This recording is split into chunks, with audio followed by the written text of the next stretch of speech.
वाब्धिं हरिमीडे चरमाङ्गोद्धृतमन्दरतटिनं कूर्मशरीरम् कमलाकान्तमखण्डितविभवाब्धिं हरिमीडे ಸಿದ್ಧಿಗಳ ಬಗ್ಗೆ ಕಮಲಾಕಾಂತಮಖಂಡಿತವಿಭವಾಬ್ಧಿಂ ಹರಿಮೀಡೆ ಶಿತದಂಷ್ಟ್ರೋದ್ಧೃತಕಾಶ್ಯಪತನಯಂ ಸೂಕರರೂಪಂ ಕಮಲಾಕಾಂತಮಖಂಡಿತವಿಭವಾಬ್ಧಿಂ ಹರಿಮೀಡೆ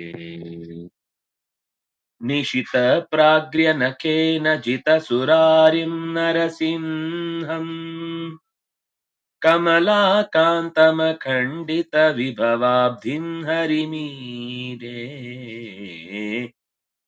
ಕಮಲಾಕಾಂತಮಖಂಡಿತವಿಭವಾಬ್ಧಿಂ ಹರಿಮೀಡೆ ಶಿತ ಅಂದ್ರೆ ಹರಿತ, ದಂಷ್ಟ್ರ ಅಂದ್ರೆ ದಾಡೆ, ಅದರಿಂದ ಉದ್ಧೃತ ಎತ್ತಿದ, ಶ್ರಿತದಂಷ್ಟ್ರೋದ್ಧೃತ ಕಾಶ್ಯಪತನಯಂ. ಕಾಶ್ಯಪ ಅಂತಂದ್ರೆ ಈ ಪರಶುರಾಮ ದೇವ ತಾನು ಸಮಗ್ರ ಭೂಮಂಡಲವನ್ನ ಗೆದ್ದ ಮೇಲೆ ಅದನ್ನ ನನಗೆ ಯಾಕೆ, ನಾನ್ ತಪಸ್ಸಿಗೆ ಹೊರಡೋನು, ನನಗೆ ಬೇಡ ಅಂತ ಕಶ್ಯಪರಿಗೆ ಅದನ್ನ ದಾನ ಮಾಡ್ತಾನೆ. ಹಾಗೆ ದಾನ ಮಾಡಿದ ನಂತರ ಆ ಕಶ್ಯಪ ಅದನ್ನ ತನ್ನ ಮಗುವಿನಂತೆ, ತನ್ನ ಮಗ ಎನ್ನುವಂತೆ ನೋಡ್ಕೊಳ್ತಾನೆ ಅವಳನ್ನ. ಅಂದ್ರೆ ಅಷ್ಟು ಸಮರ್ಥವಾದ ವ್ಯಕ್ತಿತ್ವಕ್ಕೆ ಅದು ಅರ್ಹವಾದದ್ದು ಅನ್ನುವ ನೆಲೆಯಲ್ಲಿ ಅದಕ್ಕೆ ಆಶ್ರಯ ಕೊಡ್ತಾನೆ. ಹಾಗೆ ಅದು ಕಾಶ್ಯಪ ತನಯ. ತನಯ ಅಂದ್ರೆ ಮಗ ಅನ್ನುವ ಅರ್ಥದಲ್ಲಿ ಶಬ್ದ ಇರುವುದು. ಕಾಶ್ಯಪ ತನಯಂ, ತನಯ ಅಂತಂದ್ರೆ ಮಗಳು, ಮಗ ಅಂತ ಆಗ್ಬೋದು, ಮಗಳು ಅಂತ ಆಗ್ಬೋದು. ಒಟ್ಟು ಭೂಮಿಯನ್ನ ಪ್ರೀತಿಯಿಂದ ನೋಡಿಕೊಂಡ ಹಾಗೆ ಕಾಶ್ಯಪ ತನಯಳಾದ ಪೃಥಿವೀ ದೇವಿಯನ್ನು ತನ್ನ ಕ್ರೂರವಾದ ಕೋರೆ ದಾಡೆಗಳಿಂದ, ಅಂದ್ರೆ ಶತ್ರುಗಳಿಗೆ ಕ್ರೂರ, ಅದರ ಮೇಲ್ಭಾಗದಲ್ಲಿ ಆಕೆ ಕೂತಿದ್ದಾಳೆ, ಅವಳಿಗೆ ಅದು ಅತ್ಯಂತ ಮಧುರ. ಅಲ್ಲಿಂದ ಉದ್ಧಾರಗೊಳಿಸಿ ಕಾಪಾಡಿದ ಸೂಕರ ರೂಪಂ, ಹಂದಿಯ ಮೋರೆಯನ್ನ ಹೊಂದಿದ ನಾರಾಯಣನನ್ನು, ಕಮಲಾಕಾಂತಂ ಕಮಲೆಯ ಮನಸ್ಸನ್ನ ತನ್ನೆಡೆಗೆ ಸೆಳೆದ, ನಾಶವಾಗದ ವೈಭವದ ಸಮುದ್ರವೆನಿಸಿದ, ಪಾಪಗಳನ್ನು ಪರಿಹರಿಸುವ ಹರಿಯನ್ನು ಸ್ತುತಿಸುವೆನು ಅಂತ ವೈಭವದ ಕಡಲಾದ ನಾರಾಯಣನ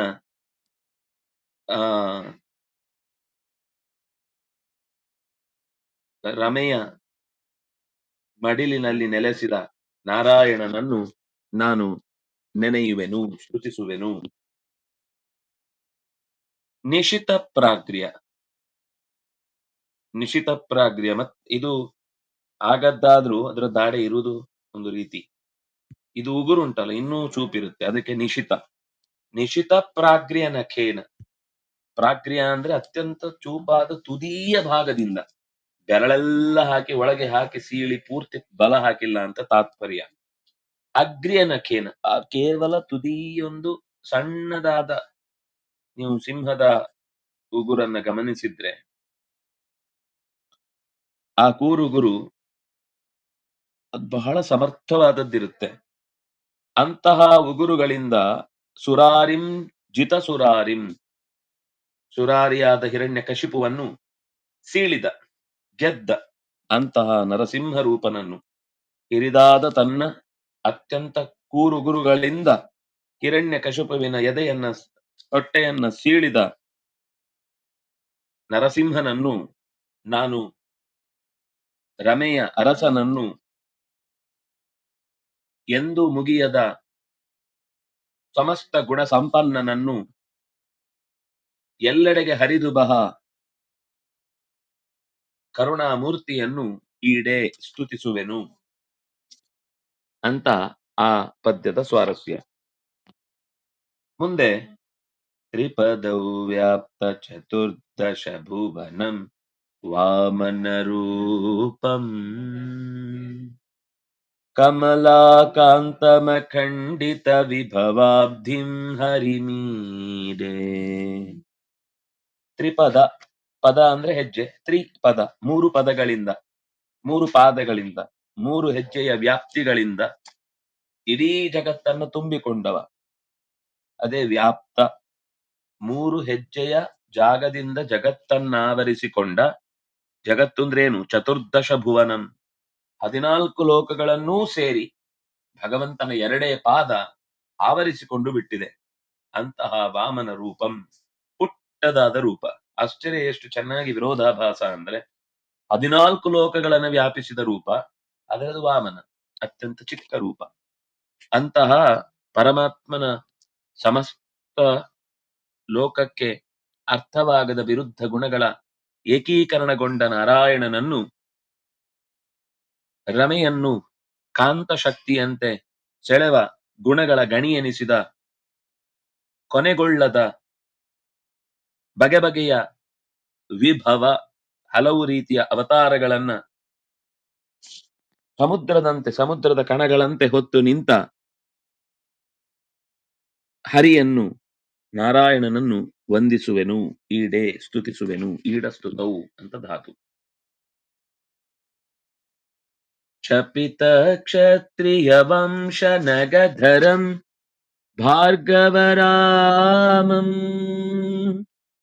ಕ್ಷಪಿತ ಕ್ಷತ್ರಿಯ ವಂಶ ನಗಧರಂ ಭಾರ್ಗವರಾಮಂ ಕಮಲಾಕಾಂತಮಖಂಡಿತ ವಿಭವಾಬ್ಧಿಂ ಹರಿಮೀಡೆ. ಕ್ಷಪಿತ, ನಾಶಗೊಳಿಸಿದ. ಕ್ಷತ್ರಿಯ ವಂಶ ನಗಧರಂ, ಕ್ಷತ್ರಿಯರೆಂಬ ದುರುಳ ಕ್ಷತ್ರಿಯರಷ್ಟೇ, ಎಲ್ಲರನ್ನ ಕೊಲ್ಲಿಲ್ಲ ಪರಶುರಾಮ. ದುರುಳ ಕ್ಷತ್ರಿಯರ ವಂಶವೆಂಬ, ಕುಲವೆಂಬ ನಗಧರಂ, ಬೆಟ್ಟದ ಹಾಗೆ ಅಚಲವಾಗಿ ನೆಲದಲ್ಲಿ ಬೀಡು ಬಿಟ್ಟಿತ್ತು. ಇದು ನನಗೇ ಬೇಕು ಅಂತ ಭೂಮಿಯ ಮೇಲೆ ಆಸೆ ಹೊತ್ತು ಅಚಲವಾಗಿ ನಿಂತಿದ್ದರು. ದುರುಳತನದಿಂದ ತಮ್ಮ ಸ್ವಾರ್ಥಕ್ಕಾಗಿ ಜಗತ್ತಿನ ಬೇರೆಯವರ ಸಂಪತ್ತನ್ನೆಲ್ಲ ಲೂಟಿ ಮಾಡ್ತಾ ಇದ್ರು. ಸ್ವತಃ ತನ್ನ ತಂದೆ ಆಶ್ರಮಕ್ಕೆ ಬಂದು ದೇವಲೋಕದಲ್ಲಿ ನ್ಯಾಸವಾಗಿ ಕೊಟ್ಟಂತಹ ಹಸುವನ್ನು ಕೂಡ ಎಳೆದೊಯ್ಯುವ ಮಹಾ ದುಸ್ಸಾಹಸಕ್ಕೆ ಕೈ ಹಾಕಿದೊಡನೆ ಇಂತಹ ಅನ್ಯಾಯಕಾರಿಗಳಾದ ಸಕಲ ಕ್ಷತ್ರಿಯರನ್ನು 21 ಬಾರಿ ಭೂಮಿಗೆ ಪ್ರದಕ್ಷಿಣೆ ಬಂದು ತಾಯಿಯ ಕೈ ಹೊಟ್ಟೆಯ ಮೇಲೆ 21 ಬಾರಿ ಬಿದ್ದು ರಾಮಾಂತ ತನ್ನ ಅಳಲನ್ನ, ದುಃಖವನ್ನ ಮಗನಲ್ಲಿ ತೋಡಿಕೊಂಡಾಗ ಪರಶುರಾಮ ಕೊಡಲಿ ಹಿಡಿದು ಸಾಗಿದ. ಕಡುಕೋಪದಿಂದ ರುಂಡಗಳನ್ನೆಲ್ಲ ಚೆಲ್ಲಾಡಿದ. ಹಾಗೆ ಚೆಂಡಾಡಿದ ಭೃಗುಕುಲದ ಮನೆತನದ ಕೊಡಲಿ ಹಿಡಿದ ರಾಮನ ಸ್ವರೂಪವನ್ನು ನೆನೆಯುವೆನು.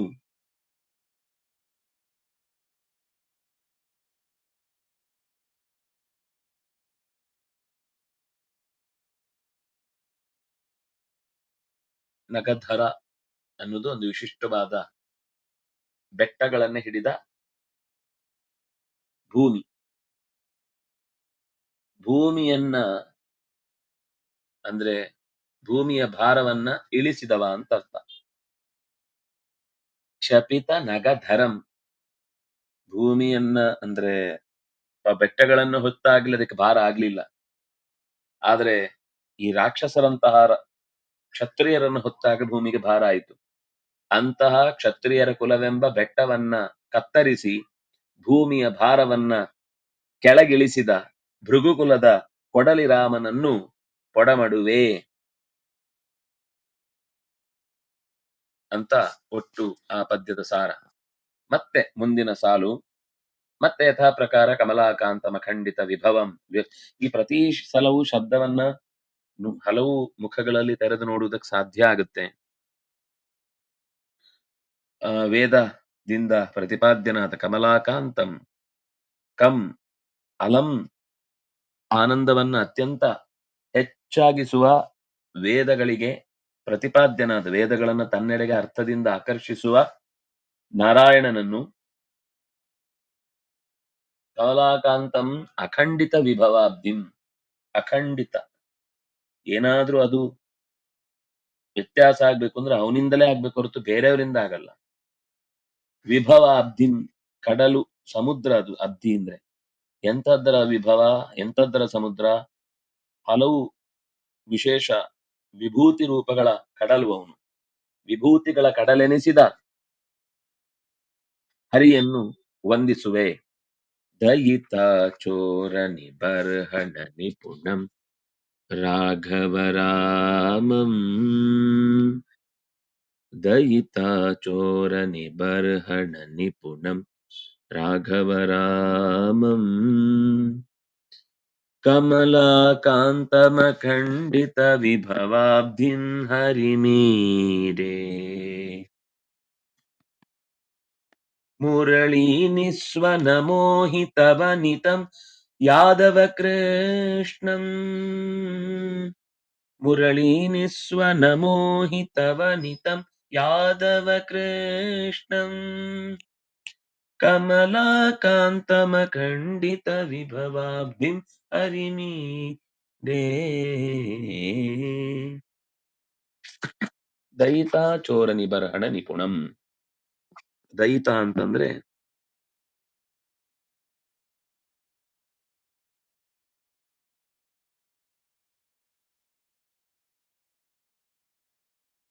ಅತ್ಯಂತ ಪ್ರೀತಿ ಪಾತ್ರಳು ಮಡದಿ ಅಂತ ಅರ್ಥ. ಈಗ ತನ್ನ ಪ್ರೀತಿ ಅವಳನ್ನು ಚೋರ ಕಳ್ಳನಂತೆ ಮಾರುವೇಷದಿಂದ ಬಂದ ರಾವಣನ ನಿಬರಹಣ ಬಡಿದೆಬ್ಬಿಸುವಲ್ಲಿ ಅವನನ್ನ ಬಡಿದೋಡಿಸುವಲ್ಲಿ ನಿಪುಣಂ ಅತ್ಯಂತ ನಿಪುಣನಾದ ರಘುಕುಲದ ಮನೆತನದ ಬೆಳಕಾಗಿರುವ ಕೋದಂಡ ರಾಮನನ್ನು ನಾನು ವಂದಿಸುವೆ ಅಂತ ಹೇಳ್ತಾರೆ. ಹೌದು, ನಗಧರ ಅನ್ನೋದು ಪರಮಾತ್ಮನಿಗೂ ಒಪ್ಪುವ ಮಾತು. ಯಾಕೆಂದ್ರೆ ಮಂದರ ಪರ್ವತವನ್ನ ಕೂರ್ಮ ರೂಪದಿಂದ ಬೆನ್ನ ಮೇಲಿಟ್ಟುಕೊಂಡು ನಡೆದವನಾದ್ದರಿಂದ ಆತನನ್ನು ನಗಧರ ಅಂತ ಕರೆಯುತ್ತಿದೆ. ಅದರ ಪ್ರಸಕ್ತ ಈ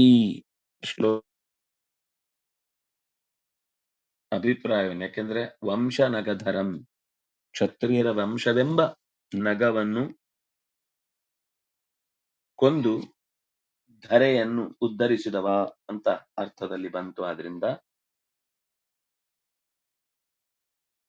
ಇಲ್ಲಿ ಆ ಅಭಿಪ್ರಾಯದ ಮಾತು ಪ್ರಸಕ್ತ ಅಲ್ಲ ಅಂತಷ್ಟೇ. ನಗಧರ ಅನ್ನೋ ಶಬ್ದ ಭಗವಂತನನ್ನ ಪ್ರತಿಪಾದಿಸುವುದು ಹೌದು. ತನ್ನ ಮಡದಿಯಾದ ಮೆಚ್ಚಿನ ಸೀತೆಯನ್ನು ಅಪಹರಿಸಿದ ರಾವಣನನ್ನು ಚೆನ್ನಾಗಿ ನಿಬರ್ಹಣ ಅನ್ನುವ ಶಬ್ದಕ್ಕರ್ಥ ಚಚ್ಚುವುದು ಅಂತ. ಬರ್ಹಣ ಅಂದ್ರೇನೆ ಚಚ್ಚುವುದು, ನಿಬರ್ಹಣ ಅಂದ್ರೆ ಚೆನ್ನಾಗಿ ಚಚ್ಚಿದ ವಿಷಯದಲ್ಲಿ ನಿಪುಣನಾದ ರಾಘವರ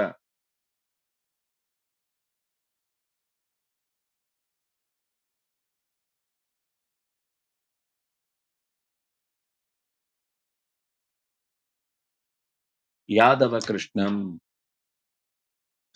ತನ್ನ ಕೊಳಲ ನಿಸ್ವನ ಅತ್ಯಂತ ಸೆಳೆತದ ದನಿಯಿಂದ ಎಲ್ಲರನ್ನೂ ವಶಪಡಿಸಿಕೊಂಡ ಮೋಹಿತ ವನಿತಂ ಗೋಪಿಕೆಯರೆಲ್ಲ ಬೆಳದಿಂಗಳ ಹೊತ್ತಿಗೆ ಕೊಳಲನ್ನ ಊದಲಾಗಿ ರಂಗ ಕೊಳಲನೂದಲಾಗಿ ರಂಗಯ್ಯ ಕೊಳಲನೂದಲು ಆ ಹಾಡನ್ನು ಒಂದ್ಸಲ ಓದಿ ಸಿಕ್ಕಿದ್ರೆ.